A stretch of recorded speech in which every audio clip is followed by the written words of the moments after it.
போன மாசம் ஜூன் மாசம் 24ஆம் தேதி நியூஸ் பேப்பர் இருக்கு தினத்தந்தி. ஜூன் மாசம் 24ஆம் தேதி, போன மாசம் 24ஆம் தேதி தினத்தந்தி. பாருங்க பாத்தாங்க. ஜூன் மாசம் 24ஆம் தேதி அன்னைக்குள்ள பேப்பர் தான் வரும். ஜூன் மாசம் 24ஆம் தேதி தினத்தந்தி பேப்பர். 10 minutes later. இருக்கோ 24 ஜூன் மாசம், போன மாசம் 24.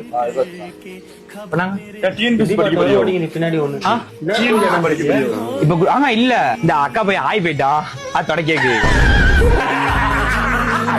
தொடக்கேக்கு அக்கா போய் ஆய் போயிட்டா அதான் சரி பண்ணாங்க. தொடச்சு கொடுத்துட்டேன். நாளைக்கு வருவோம்னே. சூப்பராடே அதேதான் பாரா ஜூன் 14 பாவம் எடுத்துலாம் குடுத்தா போலடா டீக்கரை தேடி கிடியா பாவம்டா தேடி குடுத்தா அதோட கட்சியாட்டு வந்து குத்துற வரான். தினத்தந்தி நியூஸ் பேப்பர்ல தான் உங்க அக்கா பையனுக்கு ஆய் எழுவியா. நல்ல வேலை இங்கிலீஷ் நியூஸ் பேப்பர் கேட்கல. பாவம்டா டே அவன்